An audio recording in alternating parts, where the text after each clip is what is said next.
सभी को सादर नमस्कार। मैंने पिछले 8-10 दिनों में भारत की विभिन्न छवियों को लेकर 5 वक्तव्य प्रस्तुत किए हैं। मैंने महाभारत में एक राजनीतिज्ञ और एक राष्ट्र निर्माता के रूप में किस प्रकार श्री कृष्ण उपस्थित होते हैं और अपनी भूमिका का निर्वाह करते हैं, इस पर बात की है।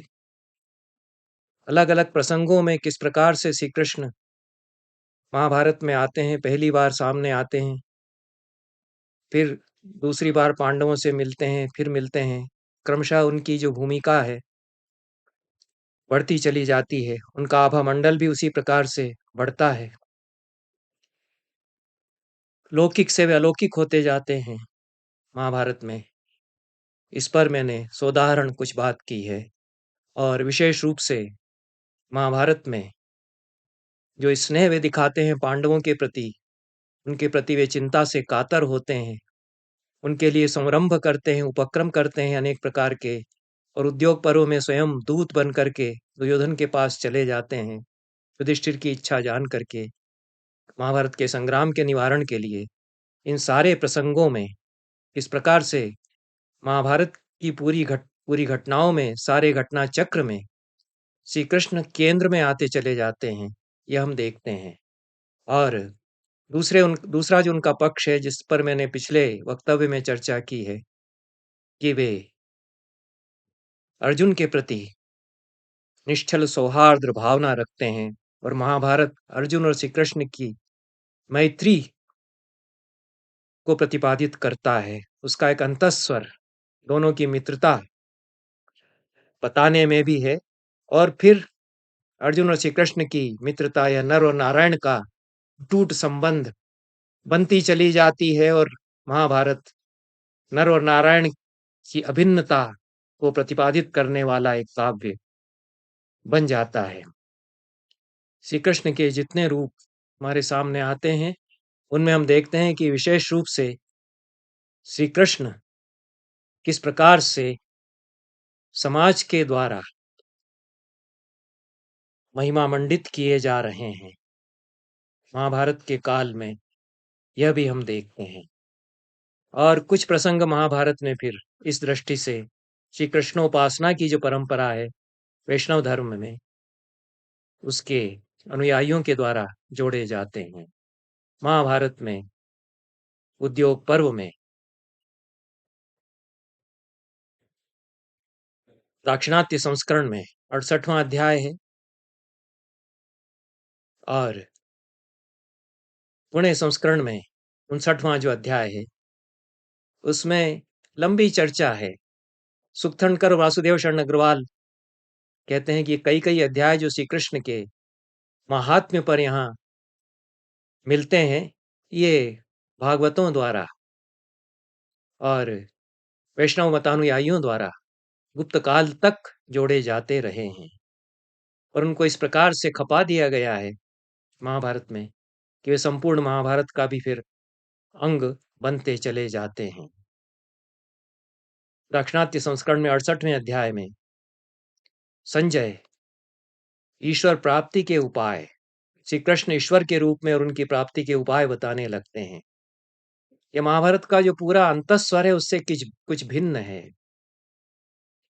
महाभारत प्रज्ञा का काव्य है, बुद्धि के प्रकर्ष का काव्य है, वह भक्ति का काव्य उस प्रकार से नहीं है।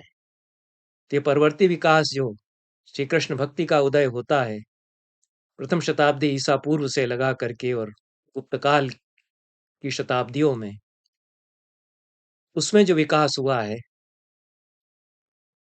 उसकी प्रतिच्छवि यहाँ पर आती है। धृतराष्ट्र पूछते हैं कि तुम कृष्ण को कैसे जानते हो और मैं क्यों नहीं उनके स्वरूप को जानता। तो यह एक तरह से भक्त से संवाद कर रहे हैं संजय से जब वे पूछते हैं धृतराष्ट्र। संजय कहते हैं कि आपको श्री कृष्ण के स्वरूप का ज्ञान नहीं है, उनके सच्चे स्वरूप का ज्ञान नहीं है, क्योंकि मुझ में वह विद्या है जिससे मैं उनके स्वरूप को जानता हूँ। विद्याहीनस्तमो ध्वस्तो नाभिजानाति केशवम केशवम। जिसके पास विद्या नहीं है, तमोगुण से जो आवृत है, वह केशव को नहीं जानता। आप उनको नहीं जान रहे हैं। आप तमोगुण से ढके हुए हैं। विद्यया तात जानामि त्रियुगम मधुसूदनम। हे तात, हे महाराज धृतराष्ट्र, मैं अपनी विद्या से मधुसूदन को जानता हूं। या मधुसूदन शब्द का प्रयोग कर दिया है, जो विष्णु के लिए आता है। उनका स्वरूप बताते हैं, कर्तारम अकृतम देवम भूतानाम प्रभुवाप्ययम। वे कर्ता हैं सृष्टि के और स्वयं अकृत हैं, उनको किसी ने नहीं सिरजा है। समस्त भूतों के वे प्रभव उत्पत्ति स्थान हैं। अब यहाँ तो संजय भक्त बन गए हैं और धृतराष्ट्र उनसे जिज्ञासा कर रहे हैं कि तुम भक्त कैसे हो गए श्री कृष्ण के। गावल गणे गावल गणेत्र का भक्तिर याते नित्या जनार्दने। हे गावल गणी, गावलगण के पुत्र संजय, तुम्हारी ऐसी नित्य भक्ति जनार्दन में कैसे हो गई। यया तुम अभिजानासी त्रियुगम मधुसूदनम, जिससे कि तुम यह मधुसूदन को जानते हो। संजय बताते हैं कि मैंने माया के बंधनों को तोड़ दिया है, प्रथा धर्म को छोड़ दिया है, भक्ति के द्वारा मैं शुद्ध भाव को प्राप्त हो गया हूं, इसलिए मैं जनार्दन को जानता हूं। और तब उनके उपदेश से धृतराष्ट्र में भी भक्ति का उदय होता है और वे दुर्योधन को समझाते हैं। दुर्योधन ऋषिकेशम प्रपद्यस्व जनार्दनम। हे दुर्योधन, तू ऋषिकेश श्री कृष्ण की शरण में चला जा। आप तो न संजयस्तात शरणम गच्छ केशव। संजय हमारे लिए आप्त पुरुष हैं। संजय जो कि सेवक थे और वे दूत का ही काम करते रहे, वे यहाँ भक्त के रूप में आप्त हो जाते हैं। प्रामाणिक ज्ञान से युक्त व्यक्ति हो जाते हैं, ज्ञानी हो जाते हैं, जो भक्ति का उपदेश दे सकते हैं। और ये उपदेश दे रहे हैं, इनके अनुसार तुम केशव की शरण में चले जाओ। दुर्योधन कहते हैं कि भगवान देव की पुत्र भले ही भगवान हो, वे सारे लोगों का संहार कर दें, लेकिन अर्जुन के वे सखा हैं, मैं तो केशव की शरण में नहीं जाऊंगा, ऐसा वह कहता है। और व्यास भी समझाते हैं, कृष्ण का स्वरूप बताते हैं और संजय को दूत बना करके भेजा जाए। ऋषिकेश या मधुसूदन कृष्ण पुराण पुरुष हैं, उनकी सेवा करने से मुक्त होता है मनुष्य महत भय से, ऐसा कहते हैं। संजय के संबंध में कहते हैं, जानात्येष ऋषिकेशम पुराणम यच्च वै परम शुश्रूषमाणम एकाग्र्यम मोक्षते महतो भयात। ये संजय ऋषिकेश का स्वरूप जानते हैं, जो पुराण पुरुष हैं, और एकाग्र होकर के उनके गुणों का श्रवण करने से महत भय से मुक्त हो जाता है मनुष्य, ऐसा कहते हैं।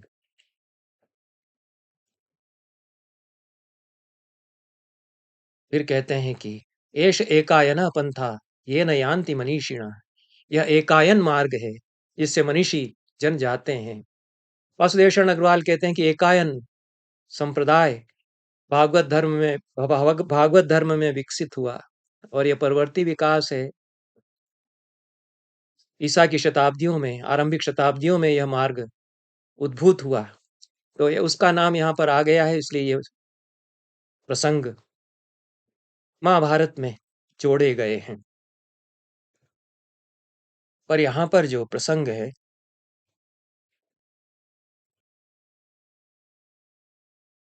उसके अनुसार तो धृतराष्ट्र फिर जिज्ञासु बन जाते हैं और जिज्ञासु भक्त बन जाते हैं। गीता के अनुसार आर्तो जिज्ञासु अर्थार्थी, ये जो भक्त के प्रकार हैं, उसमें पहले जिज्ञासु भक्त के रूप में धृतराष्ट्र यहाँ पर उपस्थित हो जाते हैं और वे प्रश्न करने लगते हैं संजय से कि तुमने कहा कि महत भय से मुक्त हो जाते हैं। व्यास भी कह रहे हैं कि उनकी सेवा करने से, उनका भजन करने से बड़े भय से मुक्त हो जाता है मनुष्य। तो हे संजय, उस अकुतो भय मार्ग का मुझे उपदेश दो, जिस मार्ग में कहीं से कोई भय नहीं है, निर्भय भूमि में मैं पहुंच जाऊं, उस मार्ग का मुझे उपदेश दो। और ऋषिकेश की शरण में जाकर मैं जीवन में सिद्धि प्राप्त कर सकूं, वह मार्ग मुझे बताओ। अंग संजय मे शंस पंथान मकुतो भयम येन गत्वा ऋषिकेशम प्राप्नुयाम सिद्धिमुत्तमाम। ऐसा संजय से पूछते हैं जिज्ञासु होकर के कि मुझे बताओ। संजय कहते हैं कि इंद्रियों का निग्रह करे, आत्मबोध के द्वारा ईश्वर रूप श्री कृष्ण को जाने मनुष्य। इंद्रियाणाम उदीरणानाम कामत्यागो अप्रमादतः, अप्रमत्त होकर के काम का परित्याग करे। काम एष क्रोध एष रजोगुण समुद्भव, जो काम में लिप्त हो जाता है उसी से पतन होता है, ऐसा गीता में भी कृष्ण कहते हैं। उसी बात को संजय यहाँ कहते हैं। इंद्रियाणि हरन्ति प्रसभम मनः, गीता में भी यह कहा गया है। इंद्रियों की लगाम यदि छोड़ दी जाए तो वे मन को इधर उधर भटका ले जाती हैं। इसलिए उदीर्ण इंद्रियों को न बहकने दे और कामनाओं काम का त्याग करे। अप्रमादो अभिहिंसा च ज्ञान योनि रसंशयम, अप्रमत्त रहना और हिंसा न करना यह ज्ञान का मूल है, ऐसा कहते हैं। इसलिए हे राजन, इंद्रिय रूपी अश्वों को लगाम खींच करके रोको। इंद्रियाणाम यमे यत्तो भव राजन अतंद्रितः, बुद्धिश्चते मां च्यवतु नियच्छेनाम यतस्ततः। तुम्हारी जो बुद्धि बहुत बहकती रहती है, च्युत होती रहती है, कभी इधर जाते हो कभी उधर जाते हो। धृतराष्ट्र सदैव दोलायमान रहते हैं। उनको कोई जो समझाता है, व्यास समझाते हैं, भीष्म समझाते हैं, विदुर समझाते हैं, तो कहते हैं हाँ ये लोग तो ठीक कह रहे हैं। फिर दुर्योधन की बातों में आ जाते हैं और उसके मोह में बनते चले जाते हैं। तो यह तुम्हारी बुद्धि जो दोलायमान है उसको इधर उधर बहकने से रोको, ऐसा कहते हैं। इसके आगे फिर धृतराष्ट्र पूछते हैं और यह श्री कृष्ण के महात्म्य का प्रसंग यहाँ आरंभ हो जाता है। यह प्रसंग श्री कृष्ण के भक्तों के लिए तो, उपासकों के लिए तो अमृतोपम है, और श्री कृष्ण के दर्शन के लिए आतुर होते जाते हैं। धृतराष्ट्र कहते हैं कि कब उनका स्वरूप में देख पाऊंगा। पुणे संस्करण में यह 59वां अध्याय है। कुंभकोणम से प्रकाशित दाक्षिणात्य संस्करण में 68वां अध्याय है। इसमें ईश्वर प्राप्ति के, भगवत प्राप्ति के साधन पूछते हैं संजय से। संजय धृतराष्ट्र जो पूछ चुके हैं संजय से, धृतराष्ट्र संजय धृतराष्ट्र को बताते हैं। तो यह अध्याय, उसके आगे फिर जो है अगले अध्याय में, जो कि पुणे संस्करण में 68वां अध्याय है, गीता प्रेस गोरखपुर के संस्करण में 71वां अध्याय है, और कुंभकोणम संस्करण में 69वां अध्याय है। उसमें संजय धृतराष्ट्र को वासुदेव श्री कृष्ण के नाम निर्वचन सहित बताते हैं। यह अनोखा प्रकरण है जो महाभारत में आता है, और श्रीमद् भागवत और पुराणों के पहले जो कृष्ण भक्ति और कृष्ण के नाम संकीर्तन के प्रकार, उसका उपदेश यहाँ हमको मिलता है। इसका सार यह है कि संधि कर लें श्री कृष्ण जो कह रहे हैं उसके अनुसार। धृतराष्ट्र पूछते हैं जिज्ञासु भक्त के रूप में कि भूयो में पुंडरीकाक्षम संजया चक्ष पृच्छतः, हे संजय मैं तुमसे जानना चाह रहा हूं पुंडरीकाक्ष के विषय में, तुम मुझे और बताओ। नाम कर्मार्थ वित्तात, नाम कर्मार्थ वित्तात प्राप्नुयाम पुरुषोत्तमम।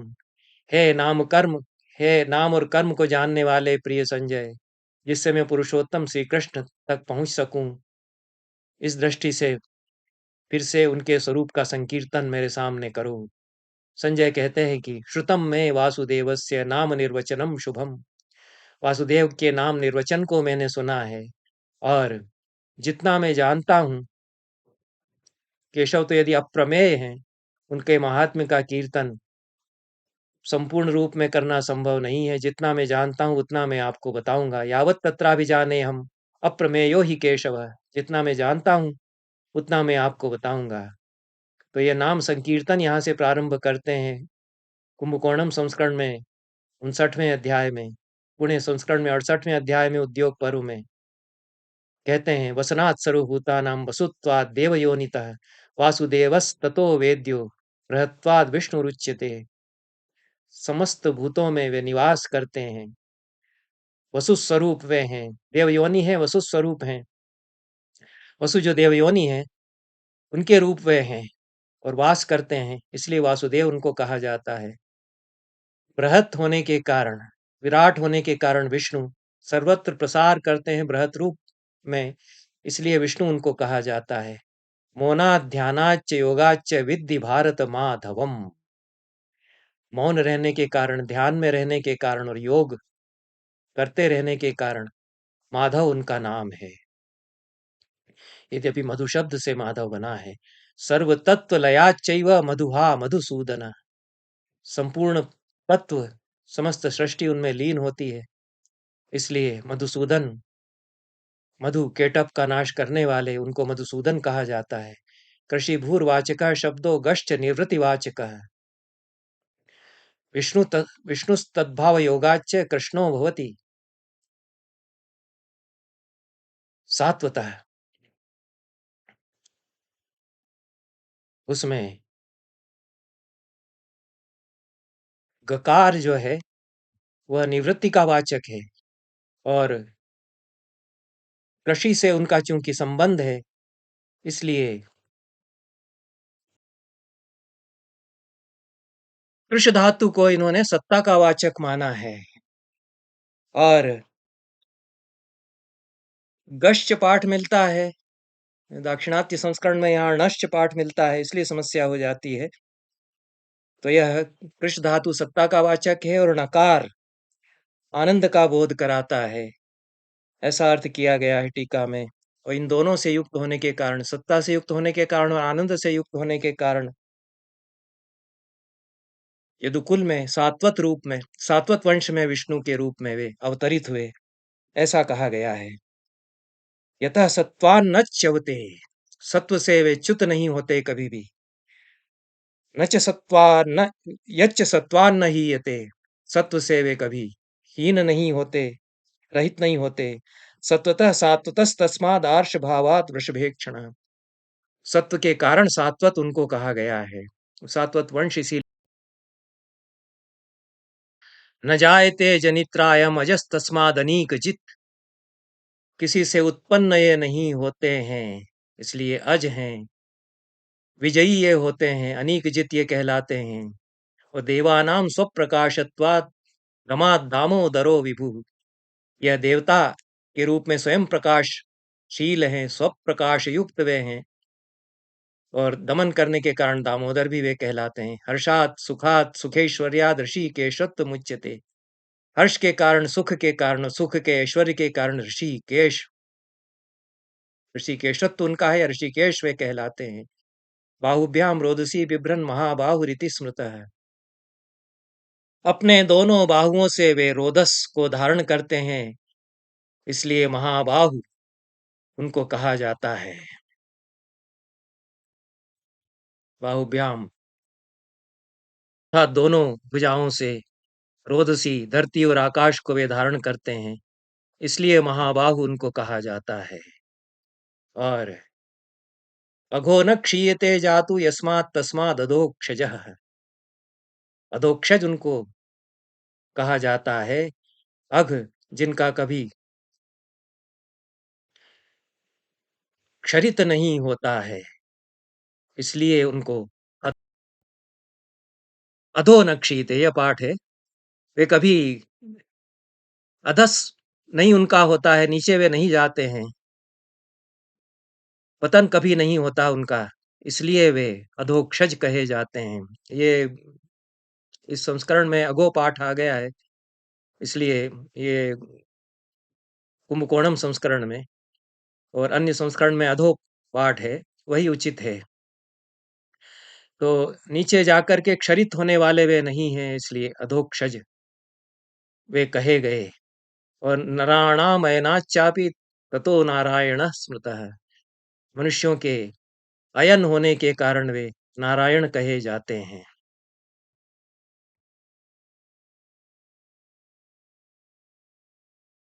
अयन का अर्थ यहाँ आश्रय किया गया है, तो मनुष्यों के अयन या आश्रय वे हैं, इसलिए श्री कृष्ण को नारायण कहा जाता है। पूर्णात् सदनात् चापि ततोऽसौ पुरुषोत्तमः। पूर्ण के कारण और सदन के कारण पुरुषोत्तम उनको कहा जाता है।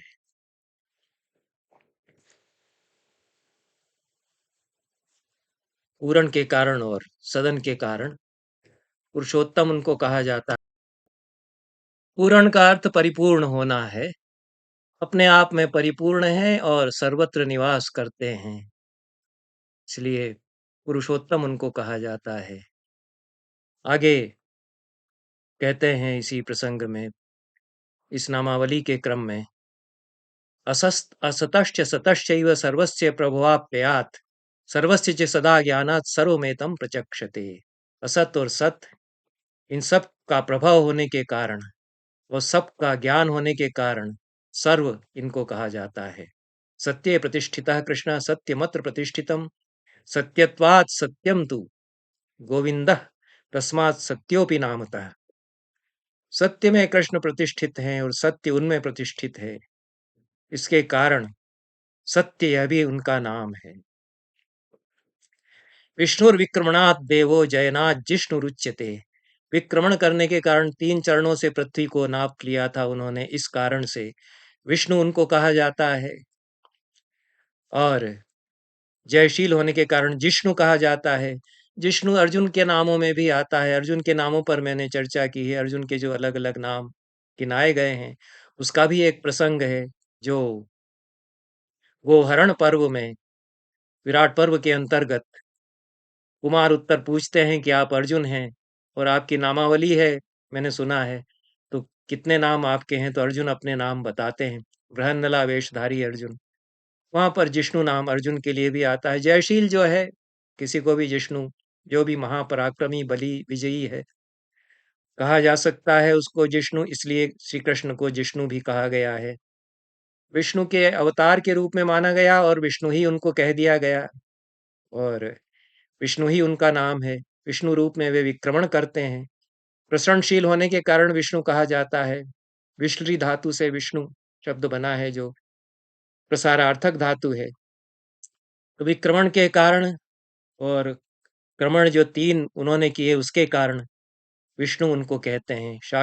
शाश्वतत्वाद अनंतश्च गोविंदो वेदनाथ भवाम। शाश्वत होने के कारण अनंत वे कहे जाते हैं और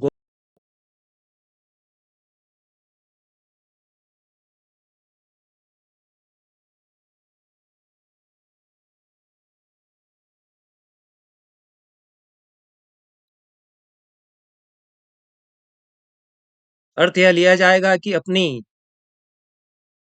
माया से वे अतत्व को भी तत्व रूप में दिखला देते हैं, यह आशय है। इस प्रकार के ये मधुसूदन हैं। यह नामावली संजय बताते हैं और फिर कहते हैं कि वे यहाँ पर आएंगे,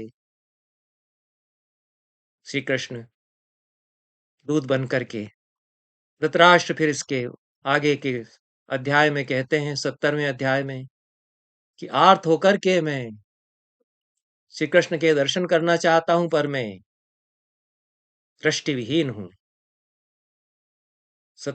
यह 70वां अध्याय है दाक्षिणात्य संस्करण में और 69वां अध्याय पुणे संस्करण में है और 71वां अध्याय गीता प्रेस गोरखपुर के संस्करण में है। धृतराष्ट्र कहते हैं, चक्षुष्मतां वै स्पृहयामि संजय द्रक्ष्यन्ति ये वासुदेवम समीपे।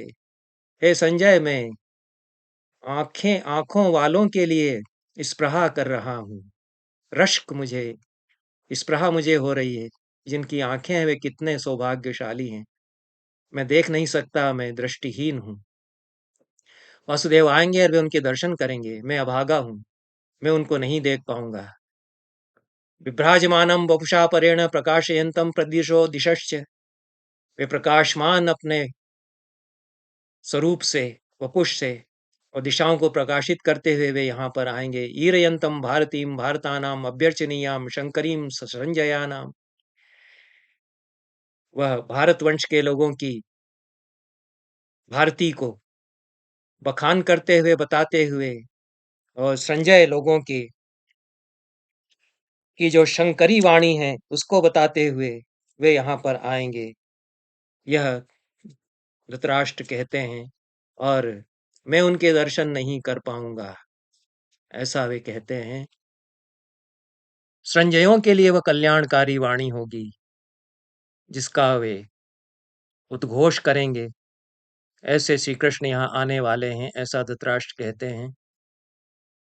बुभूषद्भिर ग्रहणीयाम अनिंद्याम, जो जीवन को संपन्न बनाना चाहते हैं, बुभूषा जिनमें है, जीवन को अलंकृत करने की, संपन्न बनाने की जिनमें इच्छा है, उनके लिए वह वाणी श्री कृष्ण की ग्रहणीय होगी। परासूनाम अग्रहणीय रूपाम, जिनके प्राण निकलने वाले हैं, अंत जिनका आ गया है जिन दुष्टों का, उनके लिए वह ग्रहणीय नहीं होगी। समुद्यंतम सात्वतमेक वीरम प्रणेतारम ऋषभम यादवानाम, उदयशील सात्वत एक वीर, सात्वत वंश में उत्पन्न हुए बड़े वीर महावीर, और यादवों के श्रेष्ठ जो हैं, यादवों में श्रेष्ठ जो हैं, निहंतारम क्षोभणम शास्त्रवाणाम मुंचनतम च दुष्टताम वै यशांसी, वे हनन करने वाले हैं, शत्रुओं को क्षुब्ध करने वाले हैं, शत्रुओं के यश को मिटाने वाले वे हैं। भ्रष्टारोही कुर्वस्तम समेता महात्मानम शत्रुहणम वरेण्यम, सारे शेष कुरुजन उनका दर्शन करेंगे, उन महात्मा का जो शत्रुओं के निबर्हण हैं, नाश करने वाले हैं शत्रुओं के, और वरेण्य हैं। मैं नहीं दर्शन कर पाऊंगा। ब्रुवंतम वाच मन ऋषंश रूपाम वृष्णिश्रेष्ठम मोहयंतम मदीयान, अनशंस रूपी वाणी को बोलने वाले वृष्णियों में श्रेष्ठ, जो मेरे पक्ष के लोग हैं, उनको मोहित करने वाले उन श्री कृष्ण को गुरु लोग अब देखेंगे। ऋषिम सनातन तमम विपश्चितम वाचस समुद्रम कलशम यतीनाम, वे ऋषि हैं, सनातन तम तत्व हैं, विपश्चित हैं, विद्वान विपश्चित दोषज्ञ संख्यावान पंडितः कवि, जो ज्ञानी है कवि है, उसके लिए विपश्चित शब्द आता है। सनातन वे हैं, ऋषि हैं, ज्ञानी वे हैं। वाचा समुद्रम, वाणी के समुद्र हैं।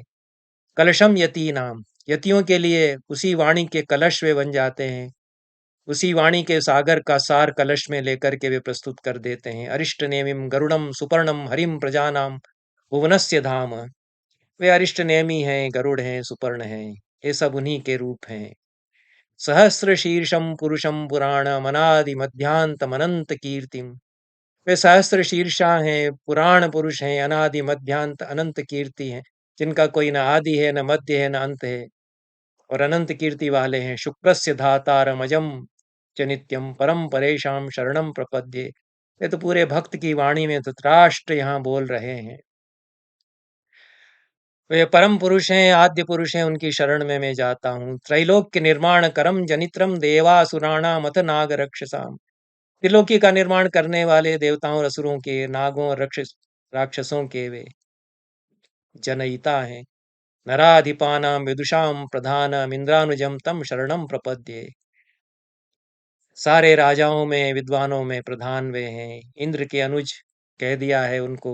उपेंद्र जो विष्णु का नाम है, तो विष्णु के का संकीर्तन कृष्ण के माध्यम से करते हैं, या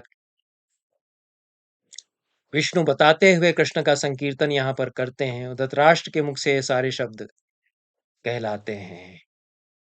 इसके बाद के अध्याय में श्री कृष्ण अवतरित होते हैं। युधिष्ठिर के संदेश को लेकर के, उस पर मैं चर्चा कर चुका हूँ। उसके पश्चात विश्वरूप श्री कृष्ण दिखाते हैं, उस पर मैं आगे चर्चा करूंगा। यह महाभारत के श्री कृष्ण के स्वरूप का प्रतिपादन करने वाले कुछ दुर्लभ प्रसंग हैं, यद्यपि विद्वानों के द्वारा इनको बाद में जोड़ा हुआ बताया गया है। इन शब्दों के साथ आज का यह प्रसंग समाप्त करते हैं। बहुत बहुत धन्यवाद।